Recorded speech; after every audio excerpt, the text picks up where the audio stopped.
Hey lovely viewers, and welcome to Get Well Stay Well on Revelation TV.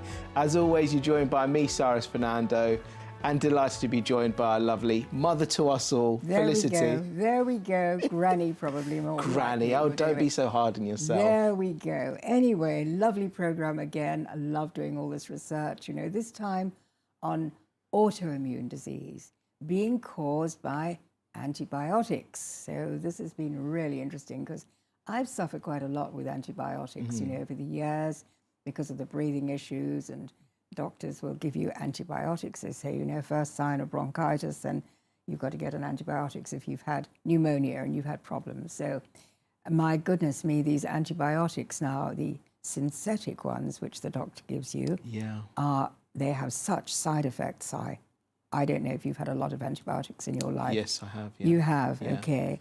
So you know what I mean. You suddenly get allergies, and they cause something called leaky gut syndrome, which then, that sounds pretty horrible, doesn't it? I mean, before we go any further, let's take things really back to basics. Okay. What are antibiotics? Define it for us. Well, antibiotics were first discovered by Fleming, who discovered penicillin back in the 30s. And of course, it was hailed. It was, you know, a wonderful breakthrough in medicine that he inadvertently grew this mold in a petri dish, you know, and discovered that this mold, this penicillin, actually killed a lot of bugs. So when this happened, it was an amazing breakthrough for people who were seriously ill, and suddenly you could save lives with antibiotics. So we all thought, how wonderful, you know, this is going to be the end of disease and we're all going to live forever. And in fact, what happened was that penicillin worked really well and the natural antibiotics worked well. But eventually, Big Pharma hijacked the antibiotic world, and they started creating synthetic antibiotics, synthetic ones, which are really damaging in the body. But, you know, things have progressed over the years. People have had an awful lot of antibiotics. They're also getting them out of the animals that they eat. Okay. And, you know, one hadn't thought about that, but if the animals have been treated with antibiotics, when we actually consume the meat and the fish, because the fish farms also use antibiotics, so suddenly we're getting a load of antibiotics that we were never prescribed for us, but we're just getting them into the body through the animal food. So, you know, we go back to God's diet, which of course is the basis of Get Well, Stay Well. We go back to Genesis diet, the fruit, the vegetables, seeds, nuts and green plants, as we always talk about. And I can't do it too much because there's so many new people watching our programs now. And they don't realize that, you know, this is God's diet, which he repeats again in the book of Daniel. So the vegetables and the water. And when we do go back to those, you know, those simple God-given foods, then people heal. But we have this problem of autoimmune disease, things like Parkinson's, like multiple sclerosis, all kinds of inflammation in the body. And that's caused when the leaky gut has happened through the antibiotics. So it's a really interesting program to bring to the viewers. Now, today we're going to be talking about a film called Autoimmune Secrets. That's right. Tell us a little bit about that. Well, it was, you know, this is one of these new films that are coming out that we're trying to introduce to people because it's a really good way of educating people. And they decided that they would do this. And there's a Dr. Davidson who is really interesting, talking about what's happened in his own family as well. So, you know, the best of these doctors, you know, they've all been through the mill themselves, either themselves or their children or their wives. And really they've learnt an awful lot about medicine because things have gone wrong and they've learnt how to put it right. Yeah. Okay, very interesting indeed. So let's have a look at our first item, Autoimmune Secrets.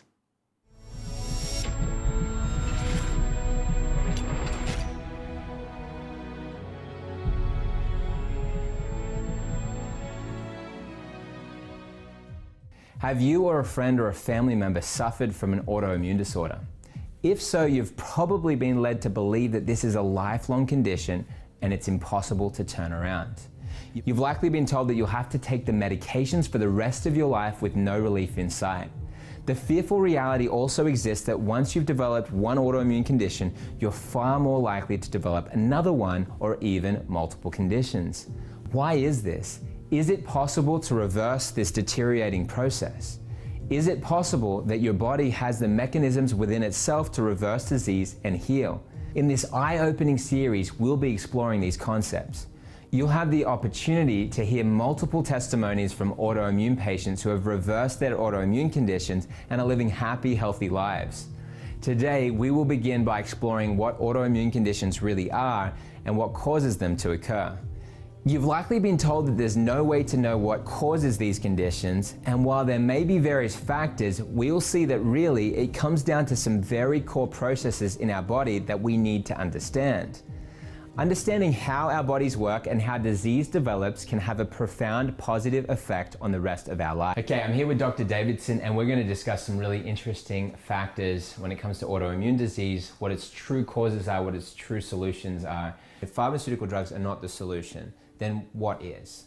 Yeah, well, I mean, I just think about my wife's journey. When she was 7 years old and she started having symptoms and getting sick, and the doctors didn't know what was going on, and they gave her some medication that caused brain encephalitis, and then she went into a coma for 6 weeks, and they ended up finding out that she had Lyme disease. And then as soon as they found out she had Lyme disease, and this is, you know, almost 30 years ago now, but when she found out she had Lyme disease, they gave her, you know, antibiotics, IV, PICC line antibiotics for about a year, and then oral antibiotics for another year. And I just look at, you know, if that was the answer for her in that case, because oftentimes chronic Lyme will be in the autoimmune category as well, but if that was the answer for her, she wouldn't have had a need for heart surgery. She wouldn't have had a need for sinus scraping. She wouldn't have had to, you know, remove herself from entering the Junior Olympics for swimming because of her health issues. Like, you know, all these different things triggered from that. And I always just see that being a Band-Aid,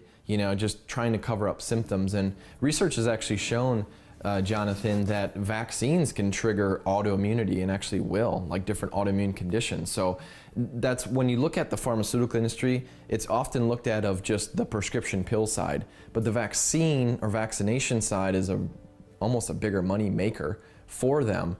And it's really scary what's happening with the laws, where there's actually not, you know, the choice to choose whether you want to or not, you know, and it's always up to everybody's own opinion in that category. But when you actually look at the pharmaceutical industry, I mean, it's this huge umbrella. It is multi-trillion-dollar, you know, businesses and Fortune, you know, like 50 companies, you know, like they're up there. So there's always profit, there's always motives, you know, really behind that. When you're looking at solution, you always want to look at the cause, you know. So in order to identify, okay, what do I need to do to get my body well, you have to identify what actually triggered it in the first place. And the big four things that I see from a practitioner side of things, Lyme disease and co-infections, which is it's in the pathogen category. You've got mold, and mold is a very major issue. Household, if there's ever been water damage in your house, if you ever feel better when you're outside of your house, sick building syndrome, a lot of the work environments actually have mold to them. So we've got Lyme and co-infections being a big trigger, mold being a big trigger, heavy metal toxicity, and you could say toxins in general, but there's such a big modern day epidemic of heavy metal toxicity that's happening right now. And also we know mercury directly provokes autoimmunity in people, demyelinase the sheath, which is basically like MS, multiple sclerosis. And then the fourth thing I would throw into that category is parasites. And in that, there's controversial treatments in the holistic world for parasites and for gut issues, which we can get into. But it's really these four things that if you have any of these going on, they're going to negatively affect the digestive tract. They're negatively going to negatively affect the thyroid, the adrenals. They're going to negatively impact the things that are what I consider downstream. That's so interesting then. It's interesting how when we're talking about our health, the knock-on effects there are when we have a problem inside ourselves, or we have like an allergy. What are the knock-on effects of that? What else could that cause inside our system? Well, the thing is, people have that sort of Band-Aid, you know, it's Band-Aid medicine. They give you the antibiotic and hope that that's going to knock out the problem. But very often there's a side effect, and then you go back to the doctor and they have to give you another drug to cope with the side effect, and then maybe another one, you know. So it's very difficult. There's, you know, for protecting the gut. We talk about probiotics being a tremendous help if we can have those as well. But basically, if one can do without the antibiotics, the synthetic antibiotics, so much better. You know, I brought a little, guess what, with me? A little garlic. And you see, this is wonderful. That's my favorite antibiotic. I think that this is, you know, you can cut the little, one little clove up, really, really small, chop it up and swallow down with a big glass of water at night. Wow. Okay. You just hope your husband and wife enjoys the smell of the garlic. But anyway, I love garlic. I've always loved garlic. So I put it with my potatoes, and, you know, when I had bread, I used to love garlic Just bread. explain, what does that do to our system as we consume the garlic? Well, the garlic is a natural antibiotic. So it's antibacterial, antiviral, antifungal. And so it really is a wonderful antibiotic, and so inexpensive, of course, and no side effects.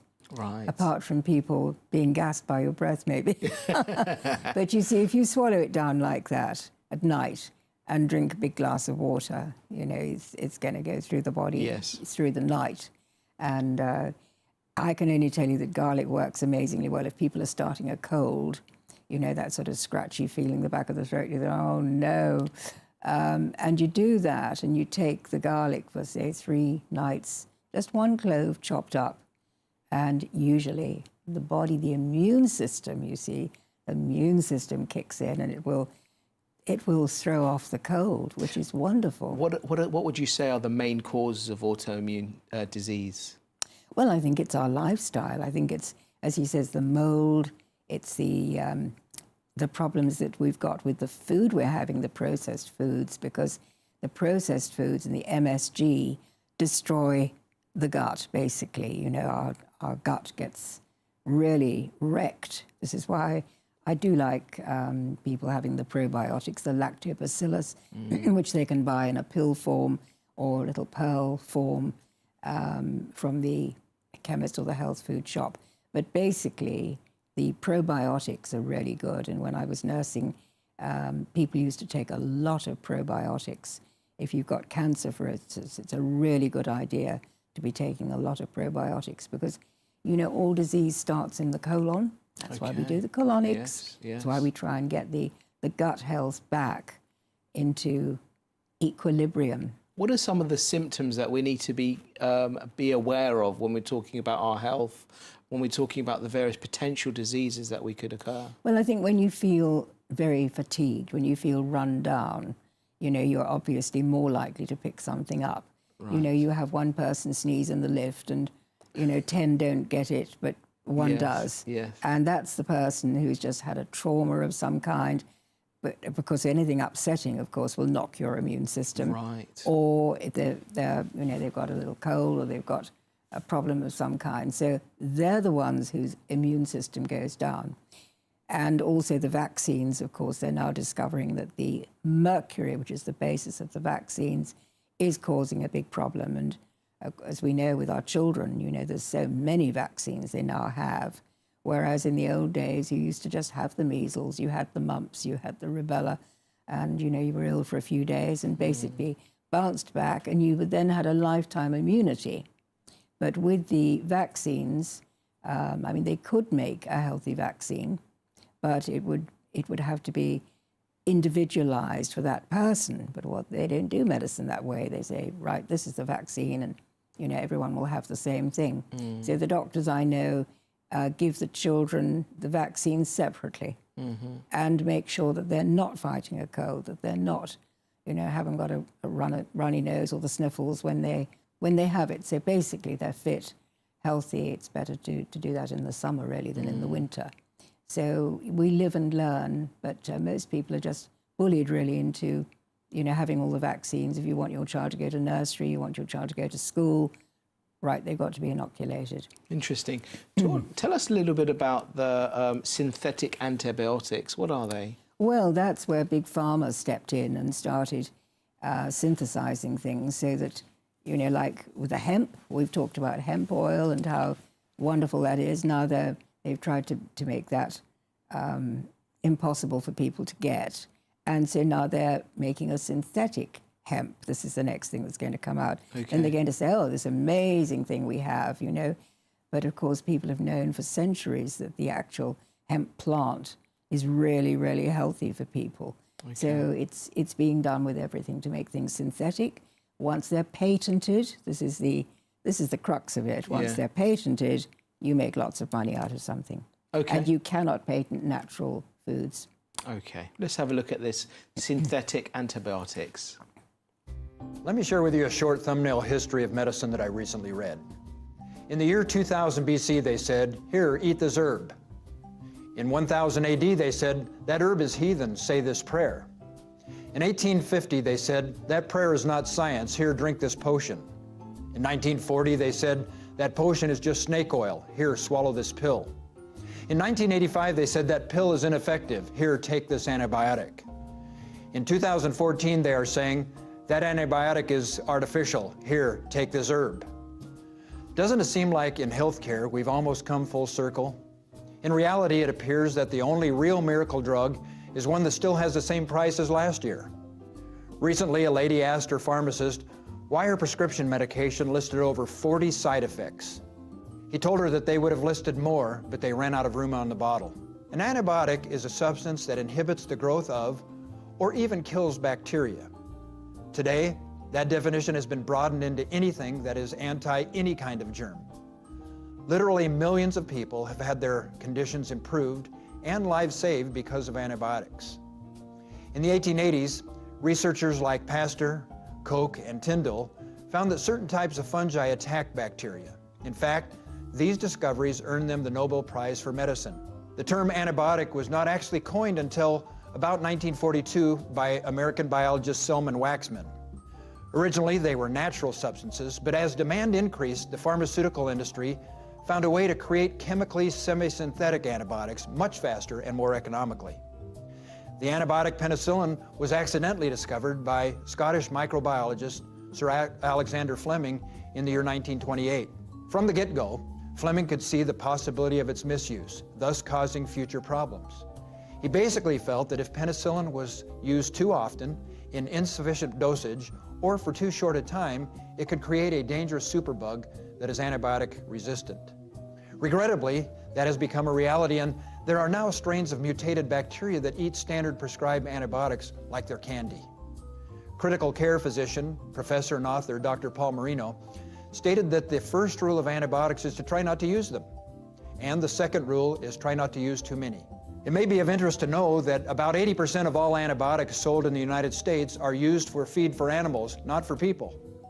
Feeding low dosages of antibiotics to healthy livestock, not to fight infection or disease, but to grow the animal bigger and faster, actually breeds drug-resistant bacteria. Now, I'll be the first to admit that technology and pharmacology have done much to improve our lives and health.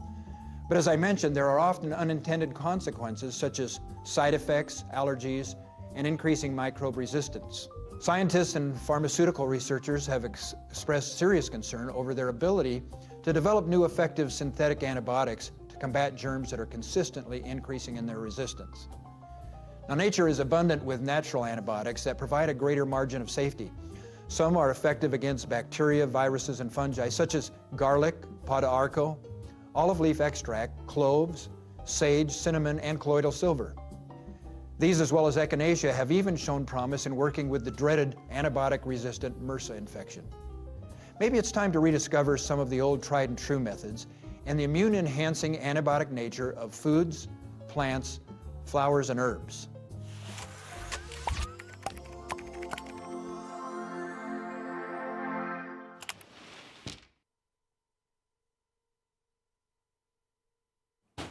Very, very interesting there. Felicity, tell us a little bit about the natural antibiotics. Well, I've got some of my favorites here, Si, and this is tea tree oil. And this is basically from New Zealand. I learned about tea tree oil when I was out there and I was researching. I loved New Zealand. It was a wonderful, wonderful place. And tea tree oil is an amazing antiseptic. So I think this is really great as an antibiotic as well. And where can you purchase that from? Anywhere. You can get it anywhere. In a health food shop, for example? Health food shop. Yeah, you can get excellent. it online, you know, from Amazon. Do we dare say Amazon? Sure. Yes. I mean, this is the easy thing for people. So this is wonderful. If you have, say, a nail, sometimes, you know, you get a fungus in a nail. Wow. And you just put this on. It's absolutely terrific. For the ears as well, you can put a little drop down the ear. And what does it do for our ears? Well, if you have earache, you know, poor children, little babies crying because they've got such an earache when they have a cold. And all it is congestion in the ear. If you give them antibiotics, they're going to go into this awful stage of, you know, the resistance and the side effects of that. Why not just use the tea tree oil? Okay. Also, I've used it for little skin cancers, you know, when you have a little rough place on the hand or the side of the face, usually on the driver's side of the, you know, where the sun's coming in. And my goodness me, this will, if you put tea tree oil on, I've actually dried up those little spots, and they, after about a week of putting this on every few hours, probably, certainly morning and night, and this little sunspot will dry up and fall off. I remember when I was a teenager, Felicity, and we used to spend so much time in the sun. Yeah. And during the summertime, I would have the sunspots all over my face. Right. Yeah, interesting. And I think that's what it's good advice for parents as well. That's right. Yeah. And the other one I wanted to talk about is colloidal silver. And again, people can buy this anywhere. It's nature's antibiotic. It does come from silver, and it's properly prepared. You can actually get something called an electrical pulsar as well, which is one of the SOTA machines, and make your own, which is much cheaper long term. Right. So I'm always looking for things that people can do at home that are inexpensive and safe. Yes. So I've never, ever had a problem with colloidal silver. I take it, I can swallow it, you know, you can take it on the tongue, you can put it locally as well, and you can inhale it. Brilliant. Now, Felicity mentioned earlier on in the show about her garlic. We've got a video talking about diced raw garlic. Let's have a look at this now.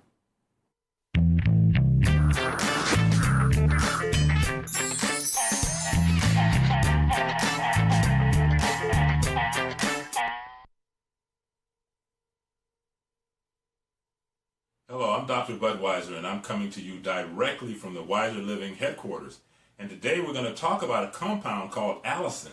It's a pungent, oily liquid that has antibacterial properties. You know it as garlic. And so when we talk about this garlic, usually we think about garlic smells. But I want to kind of change that a little bit. Garlic actually has a lot of benefits. It strengthens the immune system. It contains high levels of iodine. It has high levels of vitamin C. It has amazing benefits, and there are amazing benefits in taking garlic in relation to heart disease. It has antifungal and antibacterial properties. It helps regulate blood sugar. It also helps to regulate blood pressure. It contains manganese, B6, selenium, calcium, copper, potassium, phosphorus. It has a little iron in it, and B1. It improves cholesterol levels. It contains antioxidants and improves athletic performance. It also helps to detoxify heavy metals. It may improve your bone health. It has so many properties in this small little clove. If you look at this, the bulb, we usually, you go to the store, you buy a bulb of garlic. You take one clove off. This is what I do 3 to 4 times a week. And I take the clove and I slice it once lengthwise and a couple of times, maybe 3 times crosswise. And basically what I have here is small pieces of garlic that I can actually put in my mouth and swallow. I will swallow it and I'll follow that with a glass of water, and then I go to bed. So I do this right before bedtime. Let me demonstrate. Take the garlic in my hand, put the pieces here. Smells good to me. Put it in my mouth.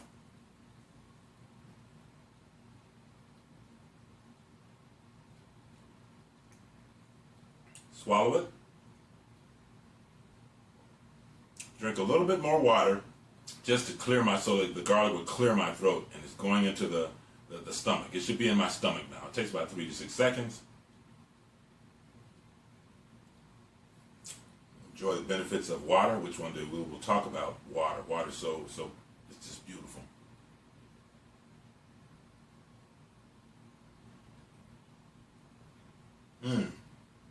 Finish that water, and now I'm going to go to bed and enjoy the benefits of garlic, which when it's going to be bruised in my stomach.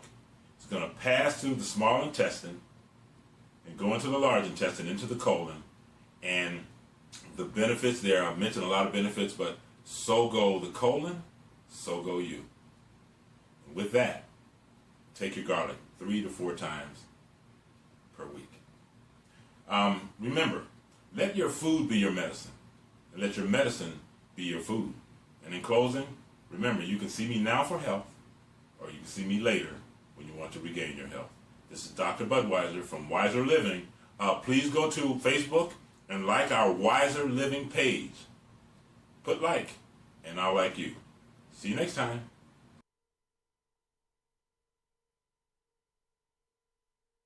Dr. Budweiser, they surely did enjoy that, didn't they? It's a great name, Budweiser, as well, isn't it? Excellent, very good. Now, Felicity, how important is it that the time of the day that we consume the garlic? Well, of course you can consume it at any time, but it's a bit antisocial maybe if you had it for breakfast and came and breathed on everyone at work. Hello, everybody. One thing I would like to say is please chop it up really, really small, because the garlic can stick in your throat. You know, it's quite difficult to get down, so you need that big glass of water with it. And we don't want anything getting stuck in our throat. So I hope that our viewers will be really careful and chew it up. Really chop it up small. That's the thing. Lovely. And drink all that water, because the water, especially at night, stops you having a heart attack in the night. Excellent. And we were talking about autoimmune disease earlier on. Just give us your final thoughts on that. Well, how wonderful if we could really build our health up with all these natural things, you know, the tea tree oil and the colloidal silver, all the things that I've talked about. Excellent. Felicity, thank you so much indeed, as always. Great to be with you. Thank you also to our lovely viewers for joining us. Do remember we have a catch-up service on Revelation TV. Log on to our website, revelationtv.com. We're also on social media, Facebook, Twitter, Instagram and YouTube. Simply type in Revelation TV. Thanks so much for watching us. Look forward to seeing you next time. Take care. God bless. Bye-bye.